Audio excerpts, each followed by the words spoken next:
ಮಹಾದೇವ ಬಸವಾದಿ ಶಿವಶರಣರನ್ನ ಜಗತ್ತಿನ ದಾರ್ಶನಿಕರನ್ನ ಸಂತ ಮಹಾಂತರನ್ನ ಆರೂಢ ಅವಧೂತರನ್ನ ಆಚಾರ್ಯ ವಿರಕ್ತರನ್ನ ಋಷಿಮುನಿಗಳನ್ನ ವಿಶ್ವದ ಎಲ್ಲ ಗುರು ಪರಂಪರೆಗೆ ಶಿರಬಾಗಿ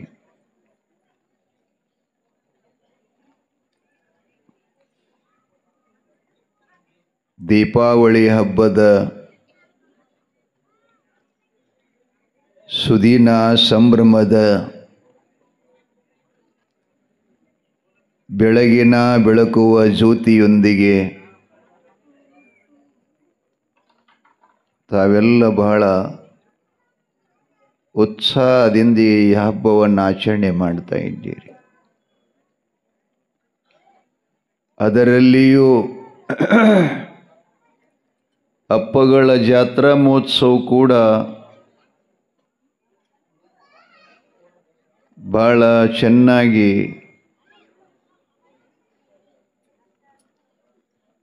ಪ್ರಾರಂಭ ಆಗಿದೆ.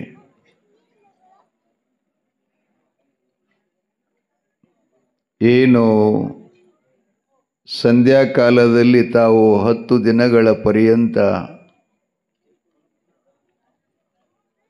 ಇಲ್ಲಿರುವಂಥ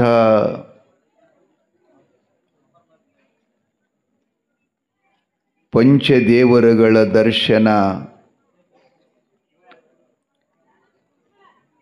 ಪುರಾಣದ ರಸದೂಟ, ಹಾಗೆ ಅನ್ನದಾಸೋಹ, ಆ ಬಳಿಕ ಎಲ್ಲರೂ ಬಂದು ಕೂಡ್ತಾ ಇದ್ದೀರಿ. ಒಬ್ಬರಿಗೊಬ್ಬರು ಇಲ್ಲೆಲ್ಲ ಪ್ರೀತಿ ಸಂತೋಷ ಹಂಚಿಕೊಳ್ತಾ ಇದ್ದೀರಿ. ಎಷ್ಟು ಸಂತೋಷದ ನೋಡ್ರಿದು. ಹಿಂಗೇ ಇರಬೇಕು ಯಾವಾಗಲೂ. ಮನೆಯೊಳಗೆ ಸಹಿತ ತಾವೆಲ್ಲ ಹಿಂಗಿರಬೇಕು. ಇಲ್ಲೆಲ್ಲ ಹೆಂಗೆ ಬಂದು ನಕ್ಕು ನಲಿದು ಸಂತೋಷಪಟ್ಟು ಒಬ್ಬರಿಗೊಬ್ಬರು ವಾತ್ಸಲ್ಯ ಹಚ್ಕೊಂಡು ಮಾತಾಡ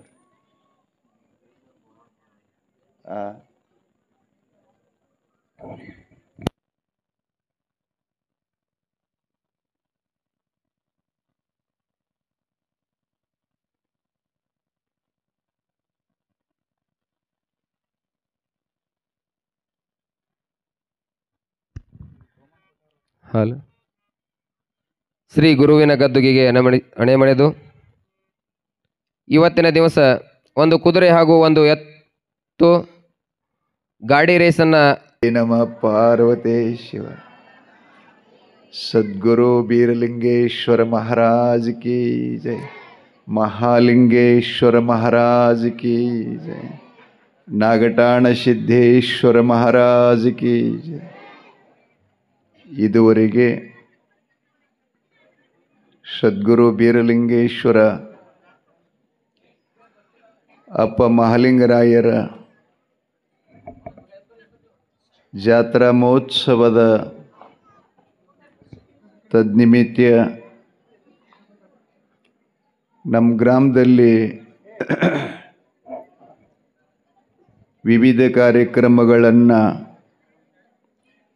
ಏರ್ಪಾಡು ಮಾಡಲಿದ್ದು ಅವರೆಲ್ಲ ಕಾರ್ಯಕ್ರಮ ಯಶಸ್ವಿಗೊಂಡು ಜಯವನ್ನು ಗಳಿಸಿದಂಥ ಸಾಹಸಿಗಳಿಗೆ ನಮ್ಮ ಗ್ರಾಮದ ಎಲ್ಲ ಭಕ್ತಾದಿಗಳು ಮತ್ತು ಸದ್ಗುರು ಬೀರಲಿಂಗೇಶ್ವರ ಸಮಿತಿ ಅವರೆಲ್ಲರಿಗೂ ಗೌರವದ ಸನ್ಮಾನ ಕಾಣಿಕೆಯನ್ನು ಸಮರ್ಪಣೆ ಮಾಡಿ ಕಾರ್ಯಕ್ರಮ ಯಶಸ್ವಿಗೊಳ್ತು.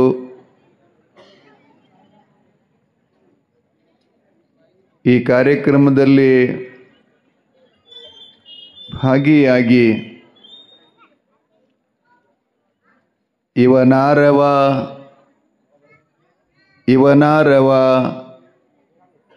ಇವನಾರವನೆಂದೆನಿಸಿದರೆಯ್ಯ, ಇವ ನಮ್ಮವ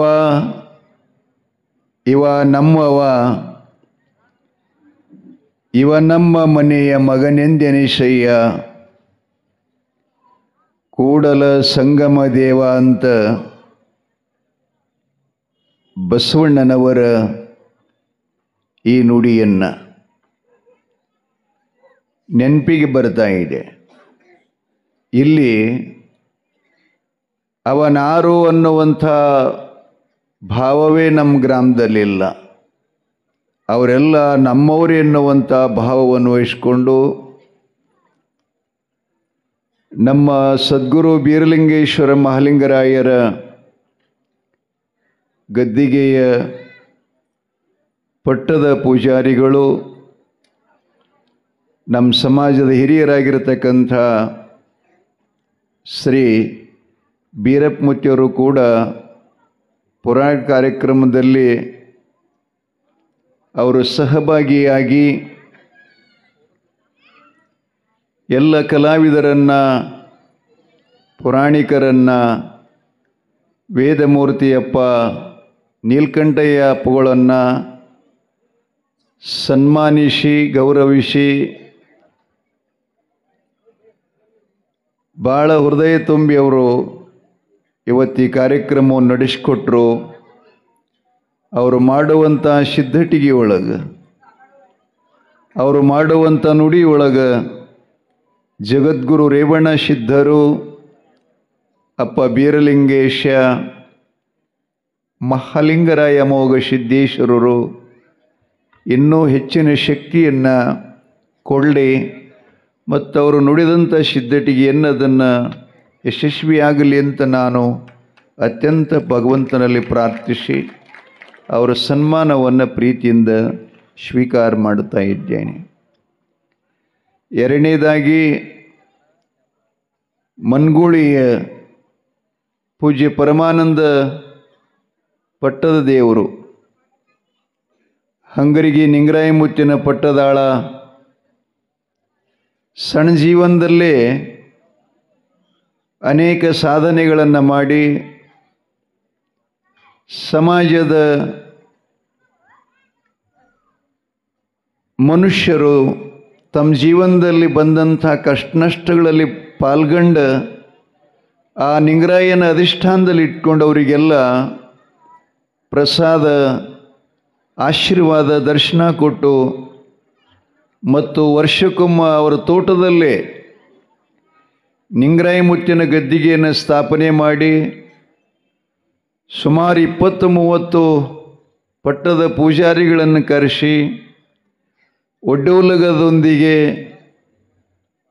ನುಡಿಗಳನ್ನು ಮಾಡೋದು, ಜೊತೆಗೆ ಸಾಮೂಹಿಕವಾದಂಥ ಒಂದಾಗಲಿ ಎರಡಾಗಲಿ ಅಕ್ಷತಾ ಕಾರ್ಯಕ್ರಮ ಮಾಡಿಕೊಡ್ತಾರೆ ಪರಮಾನಂದಾಜವರು. ಆ ಕಾರ್ಯಕ್ರಮಕ್ಕೆ ನಾನು ಭಾಳ ಸಲ ಹೋಗಿದ್ದೆ.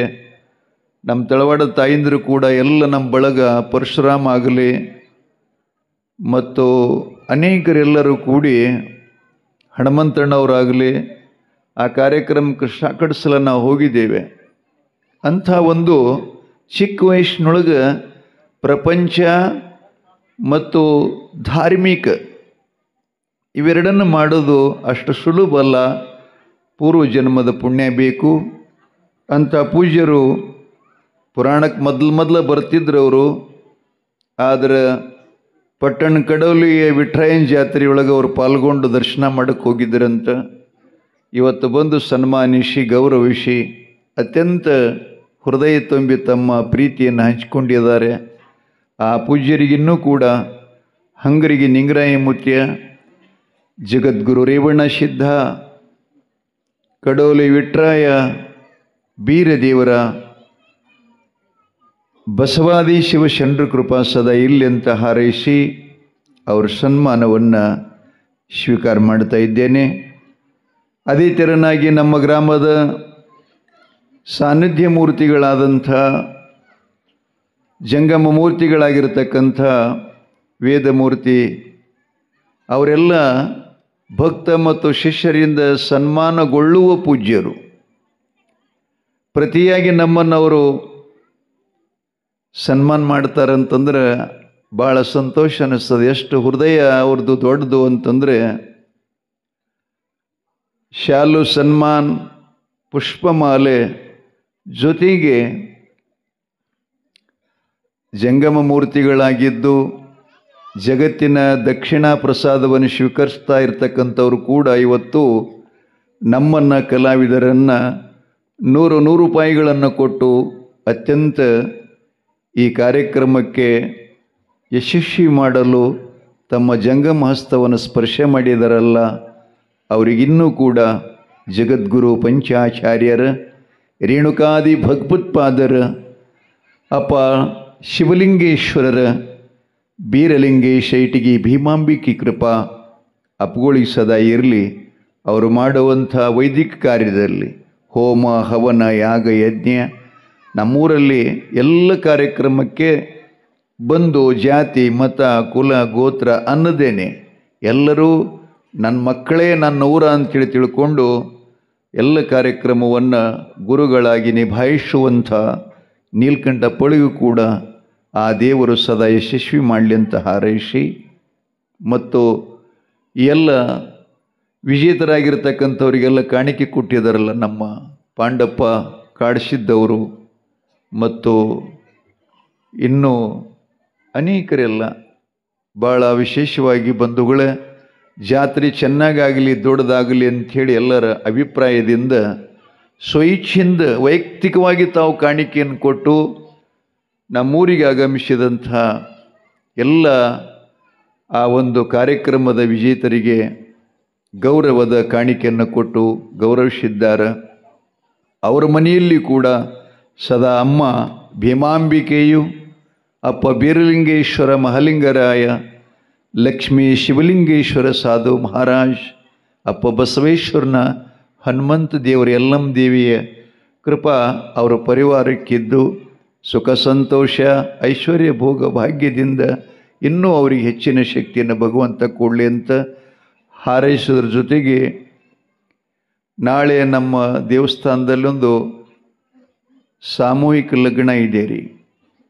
ಅಂದರೆ ನಮ್ಮೆಲ್ಲ ಯುವಕ ಮಿತ್ರರು ಮಕ್ಕಳೆಲ್ಲ ಕೂಡಿಕೊಂಡು ವಿಶೇಷವಾಗಿ ನಮ್ಮೂರಲ್ಲಿ ಧರ್ಮಪತ್ನಿ ಆಶಾಬಿ ಅಂಥೇಳಿ ಮಹಾನ್ ದೇವತೆಕಿನೂ ಕೂಡ ನಾವು ಹೆಂಗೆ ಇಟಗಿ ಭೀಮಾಂಬಿಕೆಯನ್ನು ನೋಡ್ತೀವಲ್ಲ ಹಾಗೇನೇ ಆ ತಾಯಿನೂ ಕೂಡ ಆ ಮಕ್ಕಳಿಗೆ ಸೌಭಾಗ್ಯ, ಸಿರಿ, ಆಯುಷ್ಯ, ವಿದ್ಯಾ, ಜ್ಞಾನ, ಧರ್ಮಗುರು ಮೊಹಮ್ಮದ್ ಪೈಗಂಬರರು ಮತ್ತು ಮಕ್ಕಾ ಮದೀನಾ ಕ್ಷೇತ್ರದ ನಿರ್ಮಾಣಕರ್ತೃಗಳಾದಂಥ ಇಬ್ರಾಹಿಂ ಖಲೀಲ್ ಅವರ ಕೃಪಾ ಮಕ್ಕಳಿಗೆ ಸದಾ ಇರಲಿ ಅಂತ ಹಾರೈಸಿ, ಮತ್ತು ನಮ್ಮ ಕಾರ್ಯಕ್ರಮದಲ್ಲಿ ನಿರೂಪಣೆ ಇಲ್ಲಿ ತನಕ ಎಲ್ಲ ಈ ರೇಷನ್ ಕಾರ್ಯಕ್ರಮದೊಳಗೆ ವಿಜಯದವರಿಗೆಲ್ಲ ಸ್ವಾಗತ ಮಾಡಿಕೊಳ್ಳ ಜಾತಿ ಅಲ್ಲದು ತತ್ವ ಧರ್ಮಗ್ರಂಥ ಕುರಾನವನ್ನು ಸ್ವಲ್ಪ ಕಣ್ಣು ಹಾಯಿಸಿ ನೋಡ್ಬೇಕ್ರಿ. ಅವೆಲ್ಲ ನಾವು ಬೇರೆ ಬೇರೆ ಅಂತಂತೀವಿ, ಇಲ್ಲ ಏನೂ ಬೇರೆ ಇಲ್ಲ. ಇಷ್ಟೇ ಮೊಹಮ್ಮದರು ಭಗವಂತನಿಗೆ ರೂಪಿಲ್ಲ, ನಿರಾಕಾರ ಸ್ವರೂಪದಾನ. ಅದಕ್ಕೆ ಅವನ್ನ ನೀವು ಕೂಡ ನಿರಾಕಾರದಲ್ಲೇ ಧ್ಯಾನ ಮಾಡಿ ಅಂತ ಒಂದು ದಾರಿ ತೋರಿಸ್ಕೊಟ್ರು.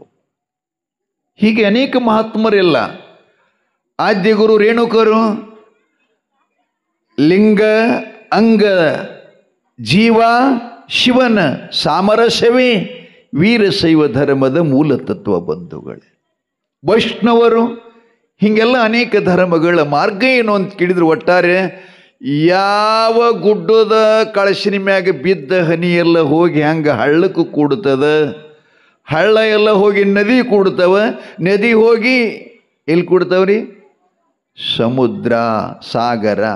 ಹಾಗೇ ಅನೇಕ ಮಹಾತ್ಮರು ಈ ಭುವಿಗೆ ಬಂದು ನಮ್ಮನ್ನೆಲ್ಲ ಏನಾರ ಮಾಡಿಕೊಂಡು ಪರಮಾತ್ಮನ ಕಡೆ ಒಯ್ತಕ್ಕಂಥ ಉದ್ದೇಶ ಮಾಡಿದರೆ ವಿನಃ ಅವರು ಬಂದು ಮತ್ತೇನು ಮಾಡಲಿಲ್ಲ.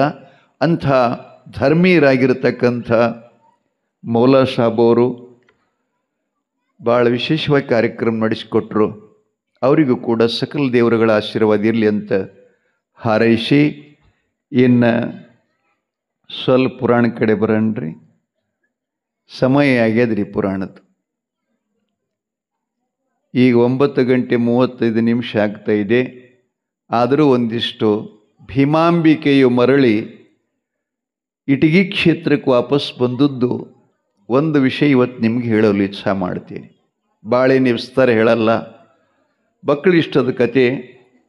ಆದರೂ ಸಮಯ ಕಡಿಮೆ ಇರುವುದರಿಂದ ಭೀಮಾಂಬಿಕೆ ಗಂಡನ ಮನೆಯಲ್ಲಿದ್ದಾಳೆ.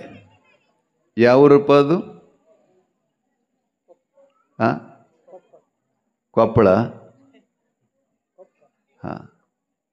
ನಿಡಗುಂದಿ ಕೊಪ್ಪ. ಅಲ್ಲಿದ್ದಾಗ ಕೆನಿ ಕೀರ್ತಿ ಚಲೋ ನಡೆದವ್ರ ಕೀರ್ತಿ ತಂದಿನ ತಾನೇ ಹರಿದುಕೊಂಡು ಬರ್ತದೆ, ತಾನೇ ಬೆಳಗ್ತದೆ, ತಾನೇ ಮ್ಯಾಲೆ ಹೋಗ್ತಿರ್ತದೆ. ನಡೆ ಚಲೋ ಬೇಕು, ನುಡಿ ಚಲೋ ಬೇಕು, ಹೃದಯ ಚಲೋ ಬೇಕು, ಪ್ರೀತಿ ಬೇಕು. ಹಂಗೆ ಅಮ್ಮ ಎಲ್ಲವನ್ನು ಗಳಿಸ್ಕೊಂಡು ಬಂದಿದ್ಲು.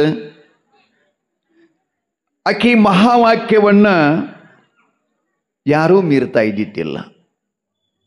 ಆದರೆ ಇತ್ತಿತ್ತಲಾಗಿ ಬಂದು ಆಕಿ ಪತಿದೇವ ಇದ್ನಲ್ಲ ಒಗದಾಡಪ್ಪ, ಅವ ಒಂದಿಷ್ಟು ತಾಯಿ ಮಾತಿಗೆ ಒಂದೊಂದು ಸಲ ಸ್ವಲ್ಪ ಗೌರವ ಕೊಡಲಿಲ್ಲಂತ. ಬರಬರ್ತ ಹಂಗಾಗ್ತಿರ್ತದೆ. ಮೊದಲಿದ್ದಂಗೆ ಪ್ರೀತಿ ಇರ್ತದೇನಪ್ಪ? ಇರಂಗಿಲ್ಲ, ಸ್ವಲ್ಪ ಬದಲಾಗ್ತದ ಗವಾಯಿಗಳ.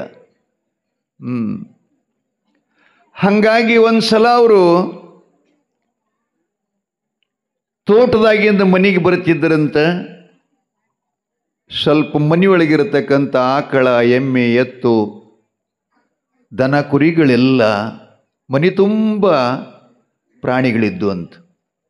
ಸ್ವಲ್ಪ ಏನಾಗಿತ್ತು ರೀ, ಮೇವಿನ ಕಣಿಕೆ ಅಥವಾ ಈ ಹುಲ್ಲು ಅಂತೀವೆಲ್ಲ ಅದು ಸ್ವಲ್ಪ ಕಡಿಮೆ ಇದ್ದದಕ್ಕಾಗಿ ದನಗಳು ಸ್ವಲ್ಪ ಉಪವಾಸಾಗಿರ್ಲಾಕತ್ತಿದ್ದು ಅಂತ.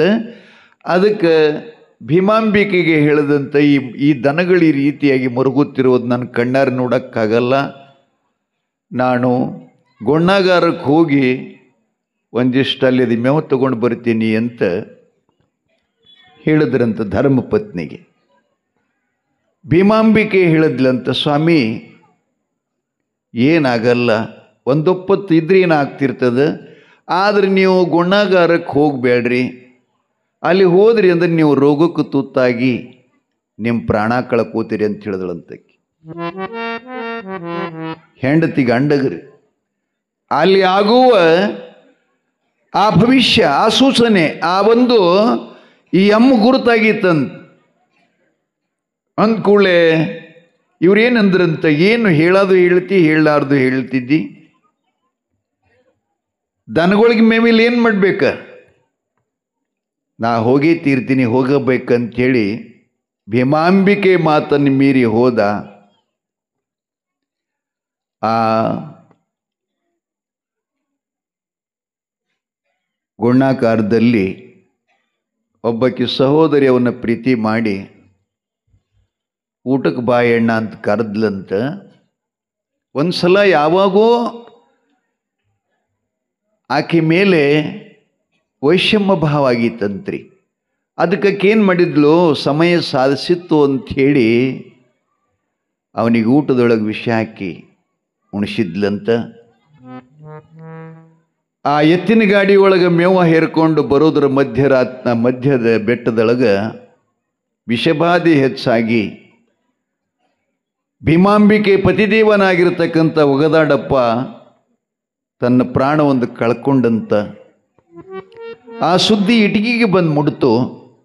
ಭೀಮಾಂಬಿಕೆಯ ತಾಯಿ ಧರ್ಮದೇವನನ್ನು ಕುರಿತು ದುಃಖ ಮಾಡ್ತಾ ಇದ್ದಾಳೆ. ಸ್ವಾಮಿ, ನನ್ನ ಮಾತು ಕೇಳಿಲ್ಲ, ನೀವು ಹೋಗಿ ಪ್ರಾಣ ಕಳ್ಕೊಂಡ್ರಿ, ಇದೆಂಥ ನ್ಯಾಯ ಅಪ್ಪ ಧರ್ಮರಾಯ ಅಂಥೇಳಿ ದುಃಖ ಮಾಡಿದ್ಲು. ಇನ್ನೇನು ಕೊನೆಗೆ ಅವ್ರನ್ನ ತಗೊಂಡು ಬಂದು ಅಂತ್ಯ ಸಂಸ್ಕಾರ ಕೂಡ ಮಾಡಿದ್ರು. ಅವನದು ಆಗೋದೇ ತೋಡ. ಒಗದಾಡಪ್ಪನ ತಂದೆಯಾಗಿರ್ತಕ್ಕಂಥ ಬುಡ್ಡಪ್ಪಿದ್ದನಲ್ಲ, ಅವನು ಕೂಡ ಮಗ ಮಧ್ಯಾಹ್ನದಲ್ಲಿ ದೀಪ ಆರಿಸ್ಕೊಂಡು ಹೋದ್ನಲ್ಲ, ನಾನಾರು ಇದೇನು ಮಾಡೋದು ಅಂತ ಇಷ್ಟೇನು ಮನಸ್ಸಿನೊಳಗೆ ಮಾಡಿಕೊಂಡ ಪುಣ್ಯಾತ್ಮ ಅವನು ಕೂಡ ಪ್ರಾಣವನ್ನು ಬಿಟ್ಟಂತೆ. ಧರ್ಮದೇವತೆ ಭೀಮಾಂಬಿಕಾ ದೇವಿಗೆ ಪತಿರಾಯನ ದುಃಖ, ತಂದೆಯ ಸ್ವರೂಪವಾಗಿರತಕ್ಕಂಥ ಪುಡ್ಡಪ್ಪನ ಮುತ್ಯನ ದುಃಖ ಎರಡನ್ನ ಆಕೆಗೆ ಪರ್ವತವೇ ಕತ್ತರಿಸಿ ಮೈ ಮೇಲೆ ಬಿದ್ದಿ ಹಾಗಾಯಿತು. ಅಣ್ಣ ಸಕ್ಕರಪ್ಪ, ಅರ್ಜುನಪ್ಪ, ತಾಯಿ ಹನುಮಮ್ಮ, ತಂದೆಯಾಗಿರತಕ್ಕಂಥ ಸೋಮಣ್ಣವರೆಲ್ಲರೂ ಬಂದು ತಾಯಿಗೆ ಶಾಂತವನ ಮಾಡುತ್ತಾರೆ. ಆ ಬಳಿಕ ಶಂಕರಪ್ಪ ಬಂದು ತಂಗಿಗೆ ಹೇಳ್ತಾನೆ, ಅಮ್ಮ ಅಲ್ಲಿವರೆಗೆ ಅವರಿಗೆ 4 ಮಕ್ಕಳಾಗಿವಂತ, 4 ಹೆಣ್ಮಕ್ಕಳು, ಒಬ್ಬ ಗಂಡು ಮಗ ಆಗಿದ್ದ, ಅವನ ಹೆಸರೇ ಕಾಳಿಂಗಪ್ಪ ಅಂತ ಬರ್ತದೆ ಪುರಾಣದ. ಭೀಮಮ್ಮನ ಮಗ, ಸಣ್ಣ ಕೂಸು ತೊಟ್ಲಲ್ಲಿ ಆಡ್ತಿತ್ತಂತೆ. ಶಂಕರಪ್ಪ ಹೇಳ್ತಾನೆ, ಅಮ್ಮ ತಂಗಿ ಸಣ್ಣಕ್ಕಿ, ನೀನು ಭಾವ ಮೈದನ ಜೊತೆಯಲ್ಲಿ ನೀನು ಇರೋದು ಬೇಡ, ನೀನು ಇಟಗಿಗೆ ಬರಬೇಕು. ಆ ಶ್ರೀಮಠನ ನಿನಗೆ ಬಿಟ್ಕೊಡ್ತೀವಿ ಅಂತಂದಾಗ ಭೀಮಾಂಬಿಕಾ ದೇವಿ ಅಂದ್ಲಂತ, ಅಪ್ಪ ನೀವಿರುವರು ನನಗೆ ಆಡಿನ ಮಲೆಯ ಕೊಳಮಲಿ ಅಂತ ಜೋಡು ಅಣ್ಣ ತಮ್ಮಂತರು. ಆ ಬಳಿಕ ಇನ್ನೊಂದು ಹಿರಿಯರ ಮಾತು ಹೇಳ್ತಿರ್ತಾರೆ, ನಡೆಯುವ ಮನೆಗೆ ಯಾರ ಮೂಲರಿ? ನಾದಿನಿ ಮೂಲ. ನೀವು ಪ್ರೀತಿಯಿಂದ ಬದುಕಿನಲ್ಲಿ ನಾನೊಬ್ಬಕ್ಕೆ ಪರದೇಶಿ ಗಂಡನ್ನು ಕಳ್ಕೊಂಡು ವಿಧಿವೆಯಾಗಿ ನಿಮ್ಮ ಮನೆಯೊಳಗೆ, ನಿಮ್ಮ ಮಠದೊಳಗೆ ನನಗಿರ್ಲಿಕ್ಕೆ ಸಾಧ್ಯ ಇಲ್ಲ. ಧರ್ಮಗುರು ನನಗಿಲ್ಲೇ ಒಳ್ಳೆಯದು ಮಾಡಲಿ, ನನಗೇನು ಕಡಿಮೆ ಇಟ್ಟಾನ ಇಲ್ಲಿ ಬರಲಿಕ್ಕೆ? ಎಲ್ಲವೂ ಇದೆ, ಆದರೆ ನಾನು ಅಲ್ಲಪ್ಪ, ನೀವು ಚೆನ್ನಾಗಿ ಬದುಕ್ರಿ, ನಿಮಗೆಲ್ಲ ಧರ್ಮಗುರುವಿನ ಆಶೀರ್ವಾದ ಇರ್ತದಂತ ಹೇಳಿದ್ಲು. ಶಂಕರಪ್ಪ ಹಠ ತೊಟ್ಟ, ತಂಗಿ ನನ್ನ ಮಾತಿನ ಮೇಲೆ ವಿಶ್ವಾಸ ಇಡು, ನೀನು ಬರಬೇಕು ಇಟಗಿಗೆ. ಹಾಗೇನಾದರೂ ನನ್ನ ಮೇಲೆ ಅನುಮಾನ ಇದ್ರೆ ಹನುಮಂತ ದೇವ್ರ ಗುಡಿಗೆ ನಡಿ, ಕರ್ಕೊಂಡು ಹೋಗಿ ಹನುಮಪ್ಪನ ಪಾದ ಮೇಲೆ ಹಸ್ತ ಇಟ್ಟು ಅವ ಪ್ರಮಾಣ ಮಾಡ್ತಾನೆ. ಶಂಕರಪ್ಪ ಅಣ್ಣ ಏನು ಮಾಡ್ತಾನಂದ್ರೆ, ಅಮ್ಮ ನೀನು ಇಟಗಿಗೆ ಬಂದಿದ್ದೆ, ಆದರೆ ನಾನು ಮತ್ತು ಅರ್ಜುನಪ್ಪ ಇಟಗಿಯಲ್ಲಿರುವುದಿಲ್ಲ. ನಾವು ಬೇರೆ ಕಡೆ ಮಠ ಮಾಡ್ಕೋತೀವಿ, ನಾವು ಬೇರೆ ಊರಿಗೆ ಹೋಗಿ ವಾಸ್ತವ್ಯ ಮಾಡ್ತೀವಿ. ಆದರೆ ಆ ಧರ್ಮನ ಮನೆ, ಧರ್ಮನ ಮಠ, ಧರ್ಮನ ಸಂಪತ್ತು, ಧರ್ಮನ ಸಿರಿ ಅದು ತಂಗಿ ನಿನಗೆ ಸಲ್ತಕ್ಕದ್ದು, ನಿನಗೆ ಸಲ್ತಕ್ಕದ್ದು. ನಿನ್ನಿದ್ದೊಬ್ಬ ಮಗನಿಗೆ ಆ ಧರ್ಮದೇವನ ಆಶೀರ್ವಾದವಾಗಲಿ, ನಾವು ಸಂತೋಷವಾಗಿ ಆ ಮಠವನ್ನು ನಿನಗೆ ಬಿಟ್ಟು ಕೊಡ್ತೀವಿ ಅಂತ ತಂಗಿನ ಇಟಗಿ ಗ್ರಾಮಕ್ಕೆ ಕರ್ಕೊಂಡು ಬರ್ತಾರೆ. ಯಾರು ಮಾಡ್ತಾರೆ ಹೇಳ್ರಿ ಗಣತಮ್ಮರು? ನಾವಿರೋ ಮನೆಯನ್ನು ಕೊಡ್ತೀವಿ, ನಾವು ಊಟ ಮಾಡ್ತಕ್ಕಂಥ ಹೊಲ ಕೊಟ್ಟು ತಂಗಿ ನಿನ್ನ ಬದುಕಿಗೆ ನಾವು ಆಶೀರ್ವಾದ ಮಾಡ್ತೀವಿ ಅಂತ ಅಂತಾರೇನು? ಹಬ್ಬ ಹುಣ್ಣಿಮೆಗೆ ಕರ್ಕೊಂಡು ತರ್ಲಿಕ್ಕೆ ಎಷ್ಟು ಆಗ್ತದೆ? ಯಾಕೆವು ಎಷ್ಟು ಆಗ್ತದೆ ನೋಡ್ಬೇಕ್ರಿ. ಆದರೆ ಹೆಣ್ಣು ಸಂತೋಷವಾಗಿರಬೇಕು, ಹೆಣ್ಮಗಳು ಆನಂದವಾಗಿರಬೇಕು, ಆಕೆ ನಗಿತಾ ಇರಬೇಕು ಯಾವಾಗಲೂ ಕೂಡ. ಯಾವ ಮನೆಯಲ್ಲಿ, ಯಾವ ಊರಲ್ಲಿ, ಯಾವ ರಾಜ್ಯದಲ್ಲಿ ಹೆಣ್ಮಗಳಿಗೆ ಗೌರವ ಇದೆಯೋ, ಆಕೆಗೆ ಅತ್ಯಂತ ಸುಖ ಇದೆಯೋ, ಸಮಾಧಾನ ಇದೆಯೋ, ಆ ಮನೆಗೆ, ಆ ಊರಿಗೆ, ಆ ರಾಜ್ಯಕ್ಕೆ ಎಂದು ಬಡತಾನಿರುವುದಿಲ್ಲ, ಬರಗಾಲ ಬರುವುದಿಲ್ಲ. ಇದು ವೈಯಕ್ತಿಕ ನನ್ನ ಮಾತಲ್ಲ, ಇದು ಎಲ್ಲ ಧರ್ಮದ ಉಪದೇಶದ ಮಾತುಗಳು. ಹಾಗಾಗಿ ತಂಗಿನ ಇಟಗಿ ಗ್ರಾಮಕ್ಕೆ ಕರೆತಂದರು. ಇಟಗಿ ಕ್ಷೇತ್ರದ ಎಲ್ಲ ಜನರಿಗೆ ಸಂತೋಷವೇ ಸಂತೋಷ. ನಾವು ಕಳ್ಕೊಂಡಂಥ ಅಮ್ಮ ಮರಳಿ ಬಂದಳು. ನಮ್ಮೆಲ್ಲ ಸುಖ ಸಂತೋಷ ಆಕಿನಲ್ಲಿ ಹಂಚ್ಕೊಳ್ಬೇಕಂಥೇಳಿ ಅಷ್ಟೆಲ್ಲ ಕೆಲಸ ಮಾಡೋದ್ರ ಜೊತೆಗೆ ಅಮ್ಮ ಅದು ನೂಲು ತೆಗೆಯುವಂಥ ರಾಟಿ ಇರ್ತದಲ್ಲ, ಅದಕ್ಕೇನಂತೀರ? ರಾಟಿ ಅಂತಾರೋ. ಅದಕ್ಕೆ ಏನಂತಾರೋ? ಮಹಾತ್ಮ ಗಾಂಧೀಜಿ ತೆಗಿತಿದ್ನಲ್ಲ, ಚರಕ ರಾಟಿ. ಅದಕ್ಕೆ ಇವರೆಲ್ಲ ಅಂತಿರಂತ, ಏನಮ್ಮ ಏನು ಕಡಿಮೆ ಅದ, ಇದ ಮಠದ ಕಾರ್ಯನೇ ಜಾಸ್ತಿ ಆಗಿದೆ. ಗಂಡ ಮನೆಯಾಗಿದ್ರು ಹಂಗೆ ಮೈ ತುಂಬ ಕೆಲಸ, ತೊಳು ತುಂಬ ಕೆಲಸ, ದಣು ಅನ್ನೋದೇ ಇಲ್ಲ. ಅಲ್ಲಿನೂ ಕೂಡ ಅದನ್ನು ಮಾಡ್ತಿದ್ದಿ, ಇಲ್ಲಿನೂ ಮಾಡ್ತಾ ಇದ್ದೀಯಲ್ಲ, ಅದನ್ನ ಯಾಕೆ ಮಾಡ್ತಿದ್ದಿ, ಬಿಟ್ಬಿಡಮ್ಮ ಅಂತಂದು ಕೂಡಲೇ ಅಮ್ಮನ ಎರಡು ಮಾತುಗಳು. ಏನಂತ?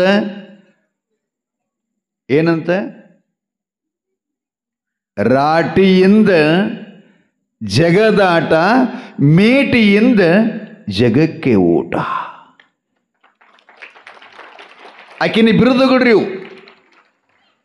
ರಾಟಿಯಿಂದ ಜಗದಾಟ, ಮೇಟಿ ಅಂದ್ರೆ ಒಕ್ಕಲ್ತನ, ಅದರಿಂದ ಜಗತ್ತಿಗೆ ಊಟ. ಇವೆರಡನ್ನ ಇದೇನು ಮಾಡ್ತದ ನೂಲ?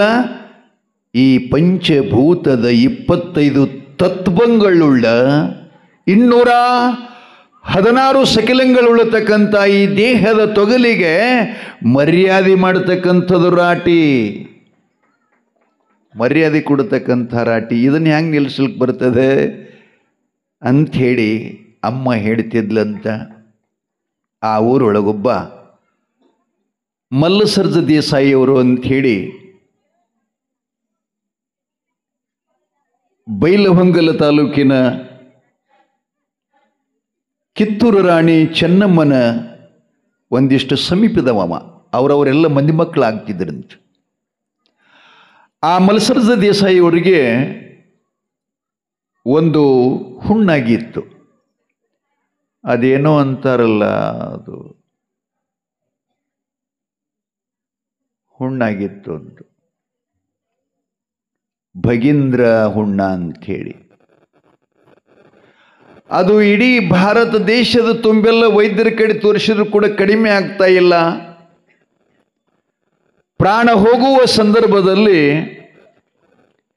ಮಲ್ಸರ್ಜಾ ದೇಸಾಯಿಗಳ ಧರ್ಮಪತ್ನಿಯಾಗಿರ್ತಕ್ಕಂಥ ಗಂಗಮ್ಮ ದೇಸಾಯಿಯವರು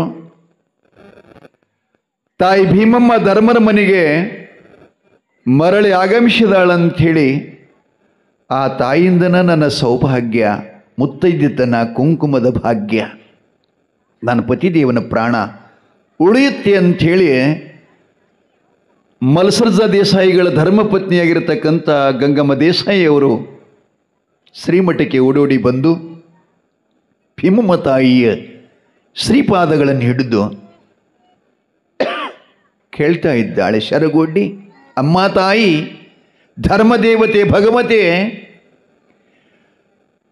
ನಿಮ್ಮ ಗ್ರಾಮದ ದೇಸಾಯಿಯವರು ಭಗೀಂದ್ರ ಬೇನೆಯಿಂದ ಪ್ರಾಣಕ್ಕೀಡಾಗ್ತಾ ಇದ್ದಾರೆ. ಅದಕ್ಕೆ ಹ್ಯಾಗಾರ ಮಾಡಿಕೊಂಡು ಅಮ್ಮ ಆ ದೇಸಾಯಿಯವರ ಪ್ರಾಣವನ್ನು ಉಳಿಗೊಯ್ತಾಯಿ, ರಕ್ಷಣೆ ಮಾಡಮ್ಮ ಅಂತಂದಾಗ ಭೀಮಾಂಬಿಕೆಯು ಆತಮ್ಮ ದೇಸಾಯಿಯವರಿಗೆ ಮಠಕ್ಕೆ ಕರ್ಕೊಂಡು ತಂದು ಬನ್ರಿ ಅಂತ ಹೇಳಿದ್ಲು. ಮನೆಗೆ ಹೋಗಿ ಮತ್ತೆ ಮಲ್ಸರ್ಜ ದೇಸಾಯಿಗಳನ್ನು ಎತ್ತಿನ ಗಾಡಿಯೊಳಗೆ ಹಾಕ್ಕೊಂಡು ಶ್ರೀಮಠಕ್ಕೆ ತಂದು ಧರ್ಮನ ಗದ್ಗಿ ಮುಂದೆ ಹಾಕಿದ್ರು. ಅಮ್ಮ ಹೇಳಿದ್ಲಂತ, ಬದ್ನೆಕಾಯಿ ಇದ್ದು ಅಂದ್ರೆ ತಗೊಂಡು ಬನ್ರಿ, ಅದರಿಂದ ಈ ರೋಗ ವಾಸಿ ಆಗ್ತದಂತೇಳಿ. ಆಳ ಮಕ್ಕಳೆಲ್ಲ ಊರೊಳಗೆ ಬಂದು ದೀಪ ಹತ್ತಿದ ಮನೆ ಒಂದು ಬೀಳಲಿಲ್ಲ. ಎಲ್ಲರ ಮನೆಯೊಳಗೆ ಬದ್ನಿಕಾಯಿ ಕೇಳಿದ್ರು, ಬದ್ನಿಕಾಯಿನೇ ಸಿಗ್ಲಿಲ್ರಿ. ಅದು ಕೊನೆಗೆ ಅವರೆಲ್ಲ ಮತ್ತೆ ವಾಪಸ್ ಮಠಕ್ಕೆ ಬಂದರು. ಅಮ್ಮ ತಾಯಿಯವರ ಬದ್ನಿಕಾಯಿ ಎಲ್ಲಿ ಸಿಗ್ತಾ ಇಲ್ಲ, ಹೇಗೆ ಮಾಡಬೇಕು ಅಂದ ಕೂಡಲೇ ಆ ಗಂಗಮ್ಮ ದೇಸಾಯಿಯವರ ಎದಿನ ಜಲ್ಲಂತು. ಇದು ಒಂದೇ ಇದ್ದುದು ಉಪಾಯ. ಬದ್ನಿಕಾಯಿ ಸಿಗಲಿಲ್ಲ ಅಂದರೆ ನನ್ನ ಗಂಡನ ಪ್ರಾಣ ಉಳಿಯುವುದಿಲ್ಲ ಅಂಥೇಳಿ ಮತ್ತೆ ಧರ್ಮನ ಗದ್ದಿಗೆ ಹೆಣೆ ಬಡ್ಕೊಂಡು ಎಳ್ಳಾಕತ್ಲು. ಆವಾಗ ಅಮ್ಮ ಹೇಳ್ತಾಳೆ, ತಾಯಿ ಭೀಮಾಂಬಿಕೆ ಹೇಳ್ತಾಳೆ, ಅಮ್ಮ ತಾಯಿ ಹಾಗೆಲ್ಲ ದುಃಖ ಮಾಡಬೇಡ, ಧರ್ಮ ದೊಡ್ಡವದ, ಹಂಗಿನ ಮಾಡಂಗಿಲ್ಲ, ಅವ ಎಲ್ಲಿದರ ಕೊಡ್ತಾನ ಅಂತ ಹಿಂಗೆ ಅನ್ನೋದ್ರೊಳಗನ ಒಬ್ಬಕ್ಕೆ ಹೆಣ್ಮಗಳು ಬದ್ನಿಕಾಯಿ ಮಾರ್ಕೋಂತನ ಶ್ರೀಮಠಕ್ಕೆ ಬಂದು ದರ್ಶನ ಮಾಡಿಕೊಂಡು ದಾಸೋಗಕ್ಕೆ ಬದ್ನಿಕಾಯಿ ಕೊಟ್ಟು ಹೋಗ್ಬೇಕಂತ ಬಂದಳಂತ್ರಿ. ಎಂಥ ಮೈಮೇದ್ ನೋಡ್ರಿ. ಬದ್ನಿಕಾಯಿ ಬುಟ್ಟಿ ತಲೆ ಮ್ಯಾಗ ಇಟ್ಕೊಂಡು ಧರ್ಮರ ಮಠಕ್ಕೆ ಬಂದು ಅಮ್ಮಾರ ಅಂತ ಕೂಗ್ತಾ ಇದ್ಲು. ಬಂದು ಧರ್ಮನ ಗದಿಗೆ ದರ್ಶನ ಮಾಡಿದ್ಳು. ಅವ್ವ ಬದ್ನಿಕಾಯಿ ಮಾರ್ಕೊಂತ ಬಂದೀನ್ರಿ, ಇವಿಷ್ಟು ದಾಸಕ್ಕೆ ತಕ್ಕೊಳ್ರಿ ಅಂತಂದ ಕೂಡಲೇ ಭೀಮಾಂಬಿಕಾ ದೇವಿ ಅಂದ್ಲಂತ ಮಲಸರ್ಜ ದೇಸಾಯಿ ಅವರಿಗೆ, ಅವರ ಧರ್ಮ ಪತ್ನಿ ಗಂಗಮ್ಮ ತಾಯಿಯವರಿಗೆ. ಅಮ್ಮ ಗಂಗಮ್ಮ ನೋಡಿದೀಯಾ ಧರ್ಮನಾಟ, ಧರ್ಮನ ಲೀಲೆ, ಧರ್ಮನ ವಿಚಿತ್ರ ಸಂಗತಿ. ಊರೆಲ್ಲ ದೀಪ ಹಚ್ಚಿದ ಮನೆಗಳನ್ನು ತಿರುಗಿರು ಕೂಡ ಸಿಗಲಿಲ್ಲವಲ್ಲ. ಆ ತಾಯಿ ಬನಶಂಕರಿನ ಆ ಧರ್ಮದೇವತೆ ಇವ್ರ ರೂಪದಾಗ ಬಂದು ಬದ್ನಿಕಾಯಿ ಕೊಟ್ಟರು ಅಂತಂದು ಕೂಡಲೇ ಬಳಿಕ ಆ ಬದ್ನಿಕಾಯಿಯನ್ನು ಅಮ್ಮ ದಾಸೋಹದ ಒಲಿ ಒಳಗೆ ತುರುಕಿ ಅದನ್ನು ಸುಟ್ಟು ಎಲ್ಲ ಹಿಂಗೆ ರೊಟ್ಟಿ ಹಿಂಗೆ ಮಾಡಿ ಆ ಭಗೀಂದ್ರ ಹುಣ್ಣಿನ ಮೇಲೆ ಹಿಂಗೆ ಹಚ್ಚಿದ್ಲಂತ. ಅವಾಗ ಗಂಗಮ್ಮ ತಾಯಿಗೆ ಹೇಳಿದ್ರಂತೆ, ಯವ್ವ ಇದೇ ತೆರನಾಗಿ 7 ದಿನಗಳ ಪರ್ಯಂತ ಮಾಡ್ರಿ, ಮಲಸರ್ಜ ದೇಸಾಯಿಗಳು ಮೊದಲು ಇದ್ದಂಗೆ ಮರಳಿ ಅವರೆಲ್ಲ ಜೀವನ ನಡೆಸ್ತಾ ಇದ್ದಾರೆ, ಬದುಕ್ತಾರೆ ಅಂಥೇಳಿ ಆಶೀರ್ವಾದ ಮಾಡಿದರಂತ. ತಾಯಿ ಹೇಳ್ದಂಗೆ ಅವರು ಮಾಡಿದರು, ಮಲಸರ್ಜ ದೇಸಾಯಿಗಳು ಬದುಕಿದ್ರು ಅಂತ ಬರೆದದು. ಹೀಗೆ ಒಂದಲ್ಲ ಎರಡಲ್ಲ ಸಾವಿರಾರು. ಅದೇ ಊರಲ್ಲೊಬ್ಬ ಪ್ರತಿಷ್ಠಿತ ವ್ಯಕ್ತಿ, ನ್ಯಾಯವಾದಿ, ಧರ್ಮವಂತ ಭರಮಪ್ಪ ಅಂಥೇಳಿ, ಅವನಿಗೂ ಕೂಡ ಒಂದು ಅದು ಯಾವುದೋ ಹುಣ್ಣು ಅಂತಾರಲ್ಲ ಪುಗಳ, ಹಿಂದಕ್ಕೆ ಬರ್ತೀವ್ರಿ ಆ ಹುಣ್ಣುಗಳು, ಬ್ಯಾತಾಳ ಹುಣ್ಣ ಅಂತ. ಬ್ಯಾತಾಳ ಹುಣ್ಣು ಅಂದ್ರೆ ಭಾಳ ಡೇಂಜರ್ ಹುಣ್ಣ್ರಿ ಅದು. ಆ ಭರಮಪ್ಪರಿಗೆ ಆ ಹುಣ್ಣಾಗಿತ್ತಂತ. ಅವನು ರಗಡೆಲ್ಲ ಕಡೆ ತೋರಿಸಿದ್ದ, ವಾಸಿ ಆಗಲಿಲ್ಲ. ಅವನ ಮಗ ನಾಗಣ್ಣ ಅಂಥೇಳಿ ಅಮ್ಮ ಇಟಗಿಗೆ ಬಂದಾಳನ್ನುವಂಥ ಸುದ್ದಿ ಕೇಳಿ ಓಡೋಡಿ ಶ್ರೀಮಠಕ್ಕೆ ಬಂದು ಭೀಮಮ್ಮ ತಾಯಿಯ ಪಾದ ಮೇಲೆ ಬಿದ್ದು ಅದ್ದಾಡಿ ಅಳ್ಳಾಕತ್ತ. ಹೇಳಪ್ಪ ಮಗ, ನೀನು ಯಾರಪ್ಪ, ಏನಾಗಿದೆ ಹೇಳಪ್ಪ ಅಂತಂದಾಗ ಆ ಭರಮಪ್ಪ ಮಗನಾಗಿರತಕ್ಕಂಥ ನಾಗಪ್ಪ ಹೇಳ್ತಾನೆ, ಅಮ್ಮ ತಾಯಿ ಧರ್ಮದೇವತೆ ನಮ್ಮ ತಂದೆಯವರಾಗಿರ್ತಕ್ಕಂಥ ಭರಮಪ್ಪ ಅವರಿಗೆ ಇಂಥ ಬ್ಯಾನಿ ಹತ್ಯದ್ದ, ಅದು ಯಾರ ಕಡೆಯಿಂದ ಉಪಚಾರ ಆಗ್ತಾ ಇಲ್ಲ ತಾಯಿ, ಅವನೇನು ಬದುಕುವಂಥ ಸಮಯ ಇಲ್ಲ, ಅದಕ್ಕೆ ನೀ ಬಂದಿ ಅನ್ನುವಂಥ ಸುದ್ದಿ ಕೇಳಿ ನಮ್ಮ ಅಮ್ಮನಿಂದಿದ್ದು ಪರಿಹಾರ ಆಗುತ್ತೆ, ಧರ್ಮದೇವನ ಮೇಲೆ ನಮ್ಮ ವಿಶ್ವಾಸ ಇದೆ ಅಂತ ನಾನು ಬಂದು ನಿಮ್ಮ ಪಾದ ಮೇಲೆ ಬಿದ್ದೀನೇವ, ಉಗುಳು ಇಲ್ಲಂದ್ರೆ ನುಂಗು ಅಂದ. ತಾಯಿ ಹೇಳಿದ್ಲು, ಅಪ್ಪ ಒಂದು ಕೆಲಸ ಮಾಡ್ತೀಯ, ಹೇಳಮ್ಮ ತಾಯಿ. ಏನಿಲ್ಲ, ಬಿಳಿ ಉಳ್ಳಾಗಡ್ಡಿ ಒಂದು ಶೇರ್ ತಗೊಂಡು ಬಂದು ಅದನ್ನು ಚೆನ್ನಾಗಿ ಜಜ್ಜಿ ಆ ಹುಣ್ಣಿನ ಮೇಲೆ 9 ದಿವಸ ಪರ್ಯಂತರವಾಗಿ ಅದನ್ನು ಕಟ್ತಾ ಹೋಗು, ಆ ಹುಣ್ಣು ಒಡೆದು ಸೋರುತ್ತದ, ನಿಮ್ಮ ತಂದೆ ಬದುಕ್ತಾನಂತ ಹೇಳಿದಳಂತ. ಹಾಗೇನೇ ನಾಗಪ್ಪ ಮನೆಗೆ ಬಂದು ಅಮ್ಮ ಹೇಳಿದಂಗನ ಉಪಚಾರ ಮಾಡಿದ.